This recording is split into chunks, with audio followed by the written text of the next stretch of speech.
Is this going to be the year you stop making excuses? I can't, I'm too old, I'm too young, I'm too fat, I'm too thin. I can't, right? I can't. I hear this all the time, all the reasons that you can't do something. Don't tell me you can't. Don't give me excuses. What's the reason you've given yourself why you can't be successful and you can't be better? There are people out here that could be more successful, but you have fought your way into a depression. You have fought your way into gravitating and moving into the direction of anything and anybody that's negative.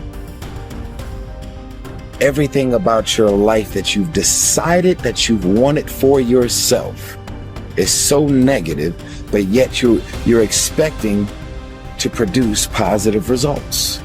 And it doesn't stop if you don't make it stop. So recognize the excuses are not valid. They aren't. They're trumped up. They're conjured up. They're fabricated. They're lies. And how do you stop the lies? You stop the lies with the truth. And the truth is, you have time. You have the skill. You have the knowledge and the support and the willpower and the discipline to get it done.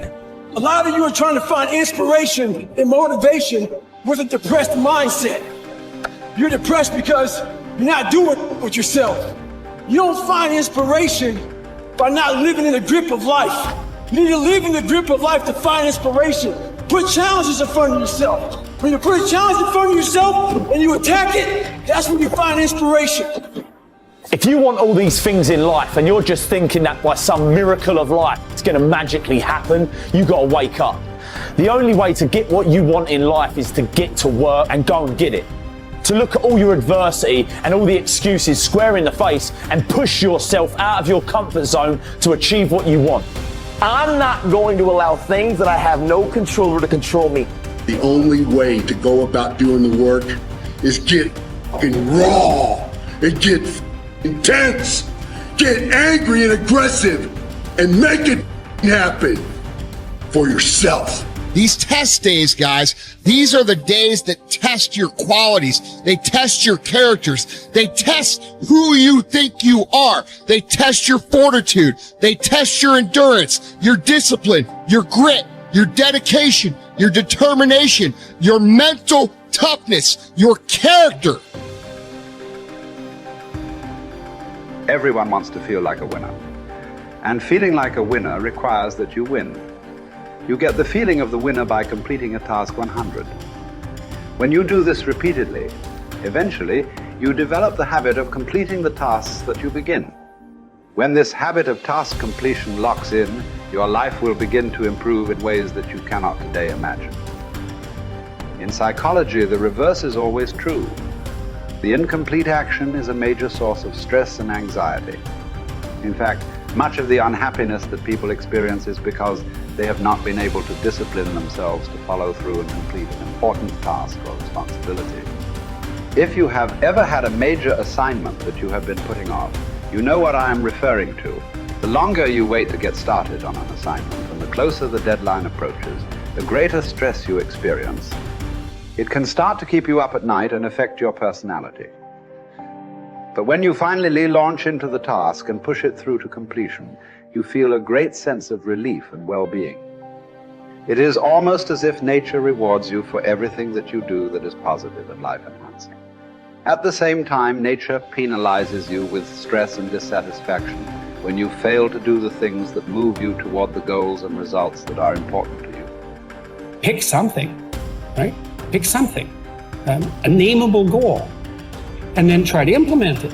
And what'll happen is you'll learn a lot by trying to implement it. And one of the things you might learn is what a slightly better goal might be.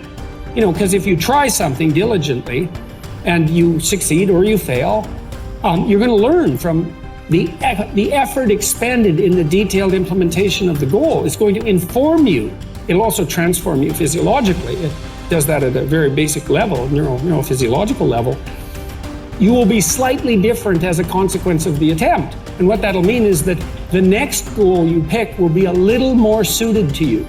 And so it's this kind of pathway, right? It's like maybe the goal you should be attaining is here, but you don't know that because you're clueless. And so you aim there.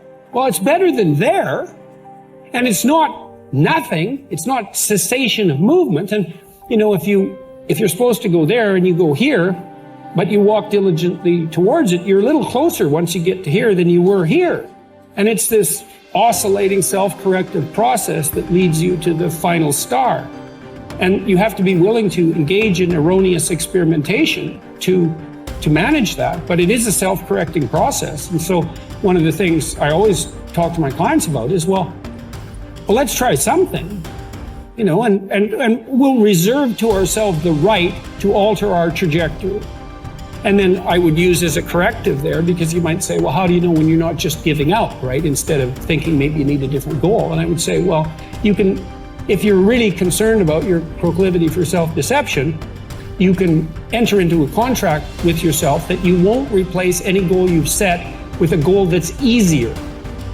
And so you can switch your goal, but it has to be a little harder so that you check yourself against that tendency to withdraw and avoid and be self-deceptive. And that works like a charm. And if you do that with some degree of diligence, your goals will get better and more attainable, and you'll get happier too, because you don't experience happiness except in relationship to a goal. And that's really worth knowing.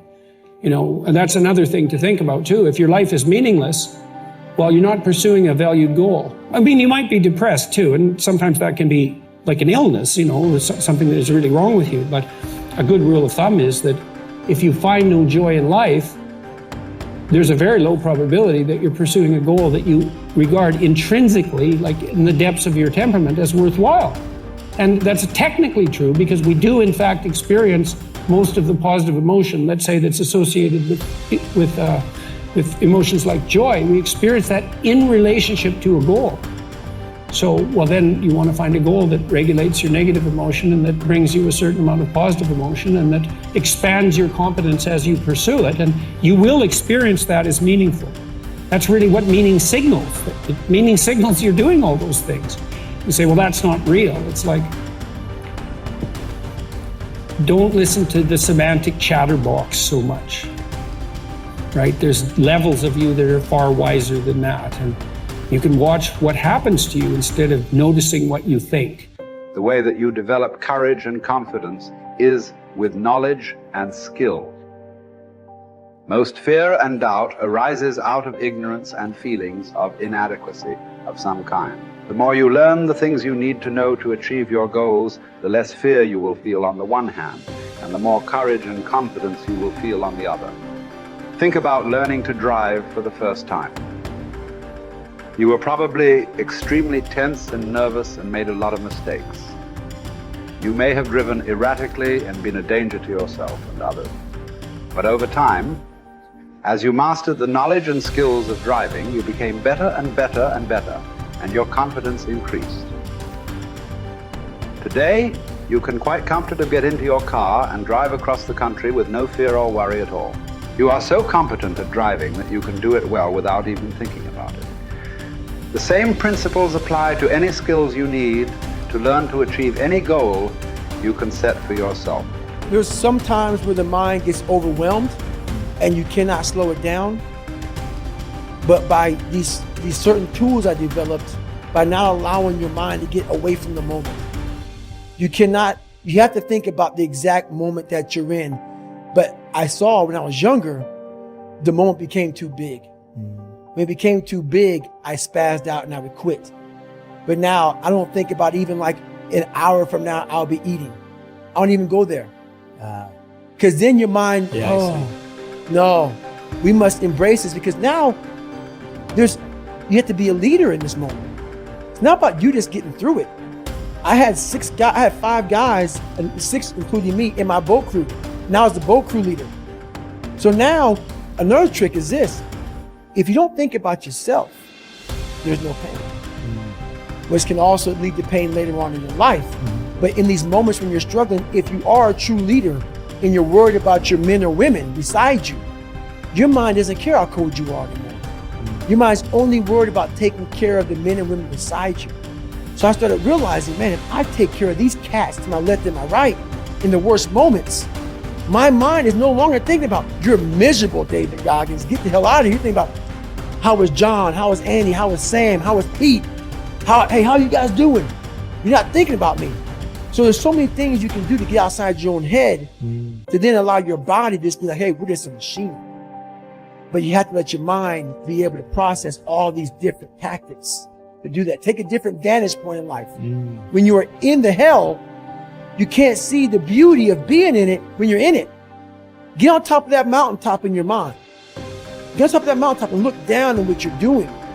You can see a whole different world, and that world is beautiful. But you gotta get a different vantage point in the suck. Don't be in it. Spiritually, get out of it. Get that soul. Look down on what you're doing. Be amazed by the process of where you're at now and where you came from.